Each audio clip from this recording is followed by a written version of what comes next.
Bismillahirrahmanirrahim. Assalamualaikum warahmatullahi wabarakatuh. Alhamdulillah wa sallallahu ta'ala ala sayyidina Muhammad wa alihi wa sahbihi wasallam.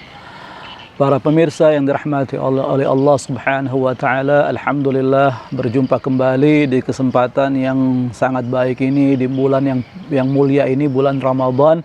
Sambil kita menunggu waktu berbuka di sore hari ini, kembali lagi kita akan membahas sedikit seputar pengetahuan berkenaan tentang Ramadan. Kali ini pembahasan sedikit tentang surah Al-Qadr. Allah Subhanahu wa taala berfirman, A'udzubillahi minasyaitonir rajim. Bismillahirrahmanirrahim. Inna anzalnahu fi lailatul qadr wa ma adraka ma lailatul qadr. Lailatul qadri khairum min alfi syahr. Tanazzalul malaikatu warruhu fiha biizni rabbihim min kulli amr. Salamun hiya hatta matla'il fajr. Sesungguhnya kami telah menurunkan Al-Quran itu pada malam kemuliaan. Tahukah kamu apakah malam kemuliaan itu? Malam kemuliaan itu adalah lebih baik daripada 1000 bulan. Yang mana Allah subhanahu wa ta'ala menurunkan para malaikatnya, termasuk malaikat Jibril, atas izin Tuhannya, atas semua perkara. Sejahteralah malam itu sampai terbitnya fajar. Jadi dalam surah Al-Qadr ini bagaimana Allah subhanahu wa ta'ala menjelaskan kepada kita tentang malam Lailatul Qadar yang lebih baik daripada 1000 bulan. Pada malam hari itu turun sekian banyak malaikat atas setiap urusan yang Allah tugaskan kepada mereka. Dan sesungguhnya jika seseorang mendapatkan malam Lailatul Qadar, tentunya dia seakan-akan beribadah kepada Allah lebih baik daripada 1000 bulan.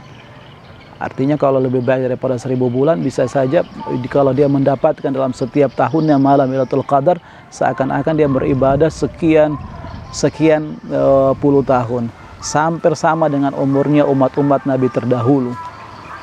Mengapa Allah subhanahu wa ta'ala merahasiakan kepada kita akan turunnya Lailatul Qadar, akan turunnya malam yang penuh kemuliaan ini? Oleh karena ada hikmahnya di balik kita, agar supaya kita bisa memanfaatkan momentum Ramadan ini. Setiap malam di bulan Ramadan ini, bagaimana dengan kita menghidupkan Ramadan dari awal sampai akhir. Artinya tidak ada kita yang kosong dari beribadah kepada Allah subhanahu wa ta'ala. Hikmahnya di situ.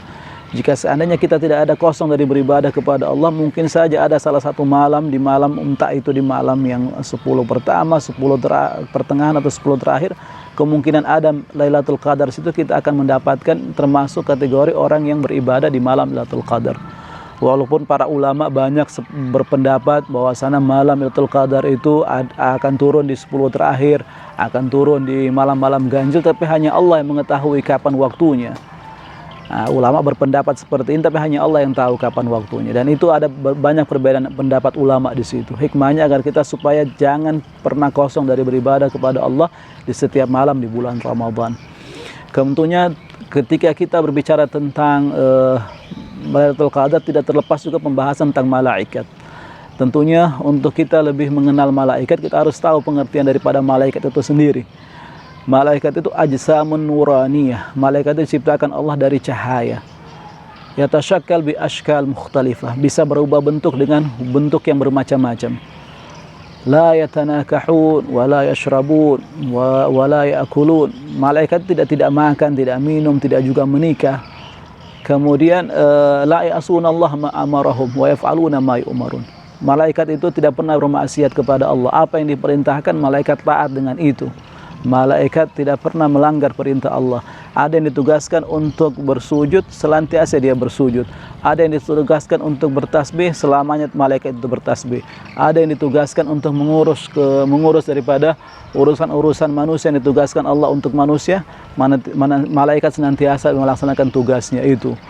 Ada bahkan yang ditugaskan untuk menjaga manusia. Ada disebut malaikat hafadhah.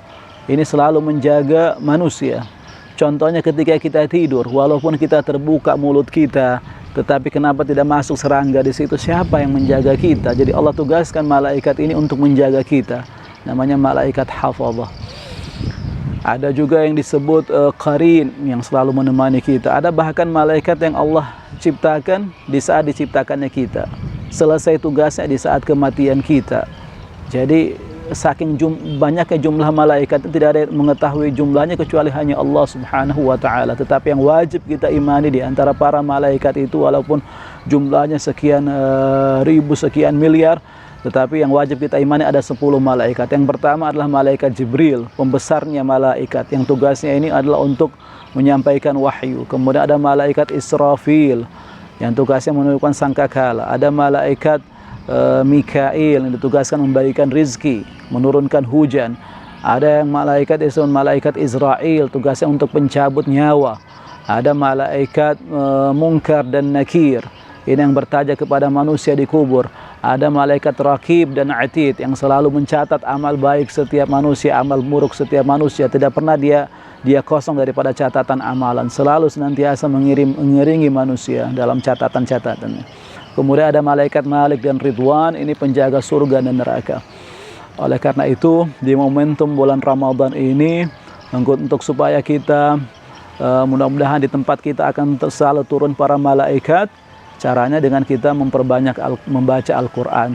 Tempat-tempat yang dibacakan Al-Quran, di dalamnya akan turun para malaikat di situ. Sebaliknya, tempat-tempat yang tidak dibacakan Al-Quran, tidak akan turun malaikat di situ.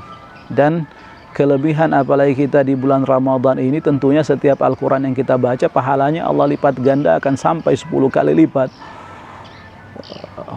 Dan perbedaannya antara malaikat dengan makhluk lain, kalau malaikat bisa berubah bentuk, tapi bentuk yang bagus saja. Kalau jin dan syaitan bisa berubah bentuk yang baik dan bentuk yang tidak baik. Malaikat hanya diberikan akal, tetapi kalau manusia, akal dan nafsu. Oleh karena itu, Rasulullah lebih afdal daripada malaikat Jibril. Karena kenapa? Rasulullah itu bisa kendalikan hawa nafsunya, tidak memerintahkan kecuali hal-hal yang baik saja. Mungkin ini sekian yang bisa sampaikan pada momentum Ramadan. InsyaAllah ada manfaat untuk kita sekalian. Wabillahi taufiq wal hidayah, wallahul musta'an, fassabiqul khairat. Wassalamualaikum warahmatullahi wabarakatuh.